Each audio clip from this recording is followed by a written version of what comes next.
faut être un boss. Et c'est dommage, parce que vu ce qu'on a proposé, vu ce qu'on a montré, là c'est le cœur qui parle. Hein. Ouais. Franchement, je suis abattu. Et c'est vraiment dommage de rater une qualification comme ça qui était apportée. Il faut le dire. Et je pense qu'arriver à ce stade de la compétition, si mentalement tu n'es pas prêt, tu dois te poser des questions parce que on a failli, on avait à cœur d'écrire les belles pages de l'histoire de notre football dans ce mondial. Et il faut accepter qu'on a failli à notre mission. Là, je ne peux même pas imaginer dans la tête de tout un Sénégalais parce que je me mets à leur place et franchement, ils méritent mieux. Ils méritent mieux, ce peuple mérite mieux. Vu ce qu'on a proposé, on ne devait pas perdre ce match. Je ne sais pas. S'il faut mettre la tête, s'il faut mettre ton corps, il faut le faire parce que ça en vaut la peine. Vraiment dommage. Ici, la même chose qui revient tout le temps. Et à un moment, je pense qu'il faut qu'on arrête de se chercher des excuses. Et voilà, il faut aller avec le cœur.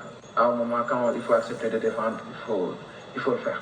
sa jot nday xamoo ko kattal sa nday nga kat sa lafal nday dugal Lamine Camara dugal Pape Matar Sarr ñu mel ne ku nekk seen salon di football 5% lañu daw mel ne ku nekk seen salon tojal sa jot nday Pape Diaw sa data nday waay lafal ndayu Pape Diaw waay kattal sa nday sa digg lafal nday Pape Diaw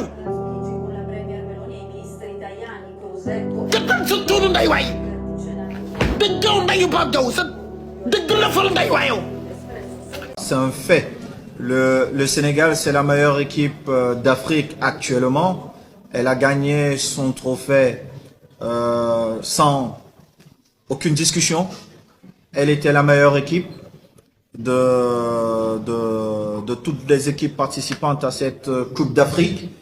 Et il est évident qu'elle sera tête d'affiche et les autres nations africaines s'allieront derrière le Sénégal pour conquérir ce trophée qui nous échappe depuis.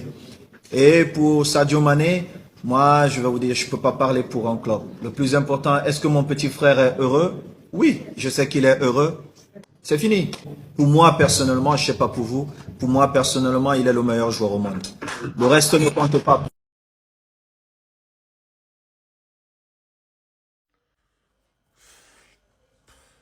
Incroyable. On a perdu le match le plus facile de l'histoire du football. De l'histoire du Sénégal, de l'histoire du football. Un match très très très maîtrisé du début à la fin. Mais une simple erreur pour Pape Thiaw def ci ay changement, il nous a coûté cher. À chaque fois ma wax len ko, la Coupe du monde c'est le très haut niveau. Le haut niveau a ses propres exigences et puis les erreurs ça paye casse.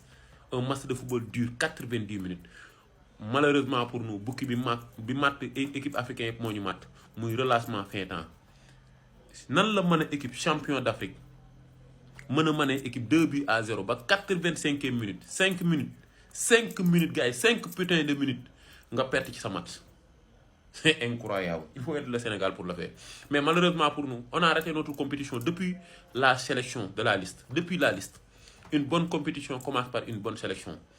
Football et les sentiments, ça rime pas. Malheureusement, c'est une compétition changement moo ko yàq. Pape Thiaw teg na 11 bu leer nañ bu ñëpp doon laaj. Mais c'est le haut niveau. Les erreurs se payent casse. Erreur yi mu def ci changement moo ñu rey. Xam ngeen bu baax li ma leen di wax. À chaque fois lii laay wax ñu bari duñ d'accord ak man. Football amul sentiment, amul émotion.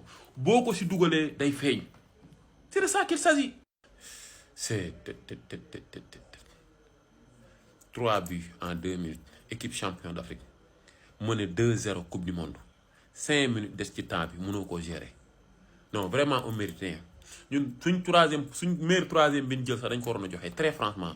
Yàlla tàcc nañu ba sonn, yàlla teg nañu loxo ba sonn. Mais vraiment gars yi, malheureusement pour nous, nañ ko waxte dee pare wuñu woon ci Coupe du monde bi. On mérite pas de, même buñ demoon 8e de finale, on méritait pas de jouer les 8e de finale d'une Coupe du monde.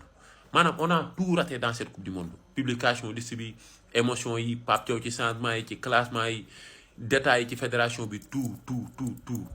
football du fen football wallahi du fen lépp lu ci doxul da ciy feeñ lépp lu ci émotion ak sentiment da ciy feeñ mais lépp lu ci erreur tu vas le payer cash et trop cher mais malheureusement pour nous ñun Sénégal wallahi buñ jël ay émotion ay colère ay sentiment génne ko ci suñ football duñ sori lii dama ko yàgg revendiquer depuis la publication de la liste j'ai toujours été constant bëggumoon sax ñu agsi fii mais lii am ni bétul kenn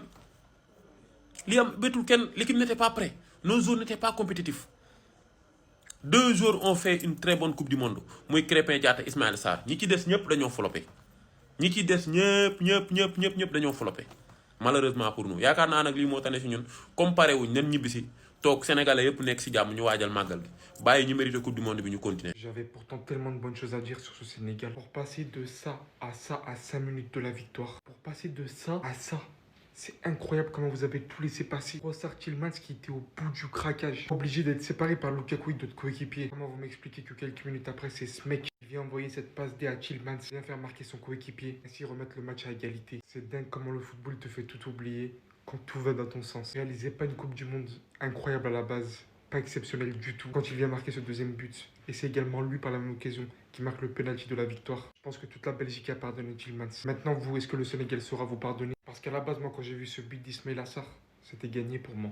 C'était la victoire. Quand j'ai vu cet enchaînement, je me suis dit, le Sénégal est supérieur, les gars. Vous vous rendez compte, ce contrôle en pleine projection, donc, malgré les défenseurs revenus sur lui, qui va réussir à envoyer ce shoot et faire le break pour le Sénégal à ce moment précis. Comment ne pas gagner derrière ça? J'irai jamais assez. Le Sénégal peut avoir tous les regrets du monde aujourd'hui. À la base des bases, c'était un accès pour les 8e de finale, les gars. À la base des bases, le Sénégal, c'était en 8e de finale. The other day, Hakimi came out and said that Morocco is the Brazil of Africa. Some of us, we came out and we said, shut up, keep quiet. What are you saying? Who give you that title? They are. They are the best team in Africa. They are the team that plays the bravest brand of football in Africa. Look at Senegal. 2-goal lead. You had a 2-goal lead. The same thing I complained in the first half. After scoring the first goal, after scoring that first goal in the first half, they run, go back, go to invite pressure. The same thing, second half, they score the goal, come they invite pressure. Started inviting pressure. What happened? Belgium scored the first goal. Okay, now they don't score the first goal. Come out now. Come out, come play ball. When I can't say, oh, time don't end, oh, Moku hold them, oh, let us defend it, oh. They play chicken football. Belgium scored the second goal, 2-2. Last minute, the last minute of extra time. I don't know how you guys consider the penalty. It is what it is. As it stands now, I think only Morocco might be the only African team that will go through. Imagine nine African teams went through to the round of 32. At the end of the day, only one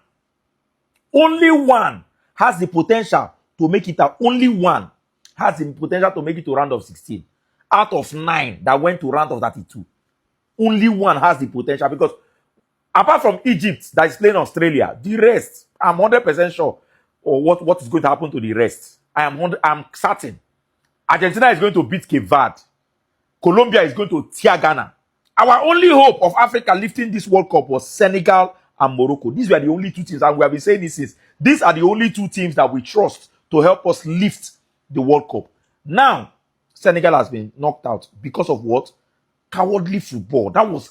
I don't just understand what happened. Senegal has better players than Belgium. Senegal plays better football than Belgium, but I don't know what happened today. I don't know why you are playing, you play with fear.